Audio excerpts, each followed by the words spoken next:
Prime Minister Scott Morrison is now flying to the US to talk to President Joe Biden, who last week agreed to help him build new nuclear subs for Australia using America's deepest secrets, but without quite knowing who exactly he was giving those deep secrets to.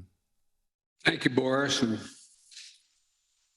I want to thank that fellow down under. But France is now throwing a tantrum because our government has torn up our $90 billion deal to get France to build a slower, less effective diesel submarines. That's out, nuclear submarines in.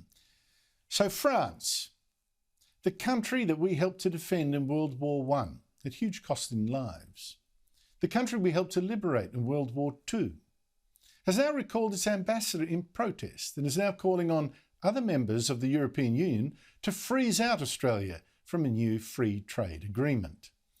To the political panel, Michael Kroger, former Victorian Liberal President, Stephen Conroy, former Labor Senator and Cabinet Minister. Steve Conroy, is France right to want to punish us and to cut ties? Look, if France had actually got round to designing and beginning a build of the submarine, they might have more credibility. But 6 years down the track, we were no closer to seeing, subs being built in Adelaide than we were when fake announcement was made in 2016. I mean, you need to remember, Andrew, that on the day it was announced, the French president congratulated the country and said there'll be 4,000 new jobs to build the Australian submarines in Cherbourg. Now, I've been to Cherbourg and been on the Barracuda, but I've got to tell you, there's no way an Australian-built submarine would see 4,000 jobs in Cherbourg, because this has been a farce from the day one. I mean, this is a deal that was destined to fail. It was a desperate political manoeuvre in 2016, equally as desperate when they made more announcements in the lead up to 2019. And what it's all seen is nearly, by the time this debacle's finished, $3 billion wasted of Australian taxpayers' money. And if you believe that it's going to, first one's going to be delivered in 2040, I've got a harbour bridge I want to sell to you, Andrew. I've already covered that. I'm already on your side. I agree. But there are other aspects of this defence agreement that are in our interests. And if I don't know why we'd build anyway. I don't know, whenever it arrives, pay all that money for a dud sub. You may as well start, even if it's going to come late, with getting a good one. Michael Kroger, it seems to me Labor's trying to have it, sort of both ways. They say yes to these subs, the new nuclear subs, but we shouldn't have upset France. Now, I don't know how you can not upset France, but should it be carrying on like this, like a pork chop?